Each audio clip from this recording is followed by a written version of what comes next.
Hello বন্ধুরা, Shweta village food cooking চ্যানেলে আপনাদের সবাইকে স্বাগত জানাচ্ছি। আশা করছি আপনারা সবাই খুবই ভালো আছেন আর সুস্থও আছেন। বন্ধুরা, গরম তো এখন ভীষণ পরিমাণে পড়ে গেছে। এই সময় একটু শরবতই খেতে হবে বা আম পানা খেতে হবে। তো সেই জন্য আজকে আমি আম পানা বা কাঁচা আমের শরবত বানানোটা একেবারেই সহজ, আর খেতেও কিন্তু ভীষণ ভালো লাগে, আর এটা শরীরের জন্য ভীষণ ভালো হয়। আজকের আম পানা বা কাঁচা আমের শরবতের রেসিপিটা শেষ পর্যন্ত দেখার জন্য আপনাদের সকলের কাছে অনুরোধ রইল। আর যদি ভালো লেগে থাকে অতি অবশ্যই ভিডিওটিকে একটি করে লাইক করবেন আর শেয়ার করবেন আর কমেন্ট করে জানাবেন যে কেমন লেগেছে। আর অতি অবশ্যই এই গ্রীষ্মকালে আপনারাও কিন্তু বাড়িতে বানিয়ে খাবেন, তাহলে শরীর কিন্তু ভীষণভাবে ভালো থাকবে। চলুন তাহলে কথা না বাড়িয়ে সরাসরি রেসিপির দিকেই চলে যাব। এখানে আম পানাটা বানানোর জন্য আমি 4টে এরকম মিডিয়াম সাইজের আম নিয়ে নিয়েছি। একটা একটু বড় আম রয়েছে, তো 4টে আম দিয়েই বানাবো। আপনারা একটু বেশি পরিমাণে বানিয়ে নিতে পারেন, নিয়ে একটু রেখে দেবেন, অনেক দিন ধরে কিন্তু খেতে পারবেন বানিয়ে রেখে দিলে। তো বন্ধুরা, আম পানাটা অনেক রকমভাবেই বানানো যায়, তবে আমি আমটা আজকে সেদ্ধ করেই বানাবো। সেদ্ধ করার জন্য প্রথমে কড়াইতে জল দিয়ে দিয়েছি, দিয়ে আমগুলোকে দিয়ে নিলাম। দিয়ে মিনিট 15 বা 20 মিনিট ধরে অপেক্ষা করতে হবে, তাহলেই আমগুলো খুব ভালোভাবে কিন্তু সেদ্ধ হয়ে যাবে। এই আমটা পুড়িয়েও কিন্তু নেওয়া যায়, তাহলেও কিন্তু খেতে ভালো লাগে। পুড়িয়ে যদি শরবতটা বানানো যায় তাহলেও ভীষণ ভালো লাগে। তো দেখুন, কিছুক্ষণের মধ্যে আমটা ভালোভাবে সেদ্ধ হয়ে গেছিলো। একটু খুন্তিটা দিয়ে দেখে নিতে হবে, এরকমভাবে খুব ভালোভাবে সেদ্ধ হয়ে গেছে। এখন একটা গামলার মধ্যে জল নিয়ে নেবো, নিয়ে আমগুলোকে নিয়ে নেবো, নিয়ে কিছুক্ষণ কিন্তু জলের মধ্যে একটু রেখে দিতে হবে, সাথে সাথে কিন্তু হাত দেওয়া যাবে না।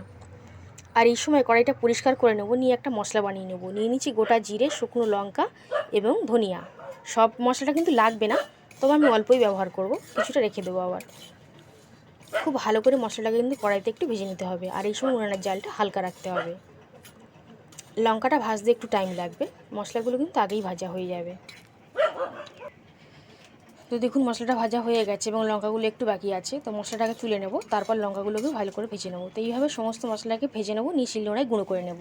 আর এখানে কিছুটা পুদিনা পাতা নিয়ে নিয়েছি, এটা কিন্তু শরীরের জন্য ভীষণ উপকারী হয়। তো এই পুদিনা পাতাগুলোকে একটু ধুয়ে নেব, নিয়ে কিন্তু একটু পেস্ট বানিয়ে নেব। আর আমটা খুব ভালোভাবে কিন্তু ঠান্ডা হয়ে গেছে, এই সময় আমি নিয়ে নিচ্ছি। আর খোসাটা এইভাবে ছাড়িয়ে নেব, নিয়ে আমের গায়ে যে সমস্ত পাল্পটা রয়েছে সবটাই কিন্তু ছাড়িয়ে নেব। হাত দিয়ে কিন্তু ম্যাশ করে নেব, নিয়ে আঁটিটা কিন্তু বাদ দিয়ে দেবো। আর খোসার গায়েও যদি একটু পাল্প লেগে থাকে, সেগুলো কিন্তু নিয়ে নেব, একটু যেন নষ্ট না হয়।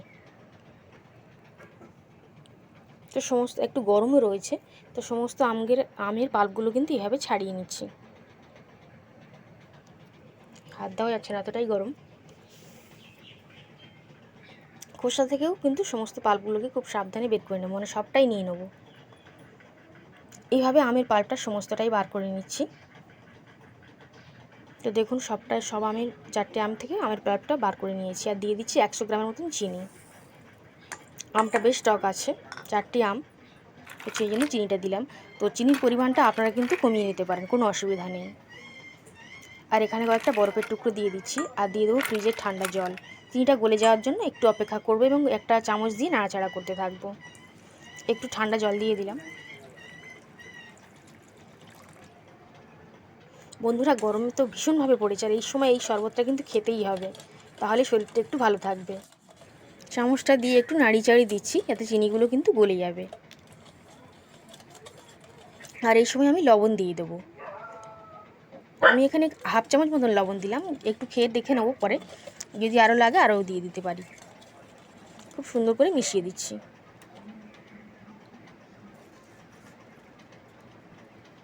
আর এই সময় আমি দিয়ে দেবো পুদিনা পাতা, যেটা পেস্ট বানিয়ে রেখেছিলাম সেটা কিন্তু দিয়ে দিচ্ছি। 2 চামচ পরিমাণে দিয়ে দিলাম, দিয়ে খুব ভালোভাবে মিশিয়ে দিচ্ছি। এবার আমি কিন্তু ছেঁকে নেব। বরফের টুকরোগুলোকে আগেই বাটির মধ্যে নিয়ে নিয়েছি, এবার খুব ভালোভাবে ছেঁকে নিচ্ছি। খুব সুন্দর করে কিন্তু ছেঁকে নিতে হবে, ছেঁকে নিলে একদম স্বচ্ছ লাগবে, দেখতেও ভালো লাগবে, খেতে তো ভীষণ ভালো লাগবেই। তো খুব ভালোভাবে ছেঁকে নিচ্ছি। আর যে ভাজা মশলাটা আগে থেকে গুঁড়ো করে রেখেছিলাম, মানে ভিজে রেখেছিলাম, সেটা কিন্তু গুঁড়ো করে নিয়েছি। সমস্ত মশলা সেই মশলাটাকে মিশিয়ে দিলাম। একটা চামচ দিয়ে কিন্তু এভাবে নাড়াচাড়া করে দিচ্ছি। এই মশলাটা দিলে কিন্তু খেতে ভীষণ ভালো লাগবে আম পানাটা।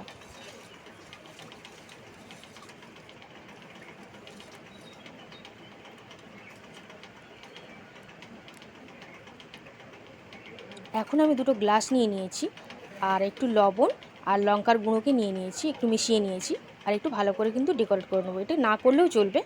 আর গ্লাস দুটোর উপরে কিন্তু একটু হালকা করে জল দিয়ে দিয়েছিলাম।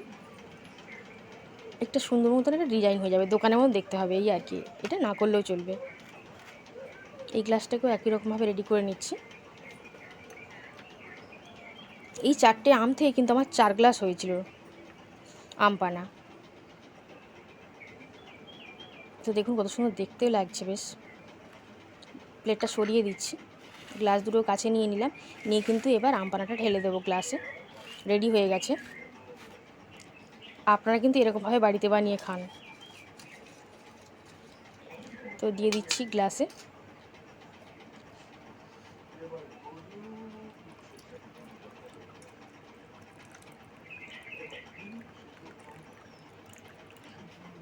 দুটো গ্লাসেই ঢেলে দিলাম। এবার উপর থেকে বরফের টুকরো দিয়ে দেবো। ওই গ্লাসে বরফের টুকরো পড়ে গেছে, এই গ্লাসে পড়েনি বলে আমি দিয়ে দিচ্ছি। আর এই সময় আমি জলজিরা নিয়ে নিয়েছি, হাতের কাছে ছিল, দিয়ে দিচ্ছি। যদি না থাকে তো নাও দেবেন, অসুবিধা নেই, কিন্তু দিলে কিন্তু টেস্টটা বেশ ভালো আসবে। অল্প করে উপর থেকে ছড়িয়ে দিলাম। আর দুটো পুদিনা পাতা নিয়ে নিয়েছি, এরকমভাবে ডোক শুদ্ধ কেটে নিয়েছি, একটু সাজিয়ে দিচ্ছি। একটা সাইডে দিয়ে দিলাম, আর একটা এই গ্লাসেও দিয়ে দিচ্ছি, একটু সাজিয়ে দিলাম আর কি। কত সুন্দর দেখতে লাগছে দেখুন। খেতে কিন্তু ভীষণ ভালো হয়, এই গরমে কিন্তু শরীরের জন্য ভীষণ স্বাস্থ্যকরী এবং খুবই উপকারী। আপনারা বাড়িতে অবশ্যই করে কিন্তু বানাবেন। আজকে কাঁচা আমের আম পানা বা শরবতের রেসিপিটা কেমন লাগলো কমেন্ট করতে অবশ্যই জানাবেন। ভালো লাগলে অতি অবশ্যই বাড়িতে বানিয়ে খাবেন। আজ তাহলে এই পর্যন্তই।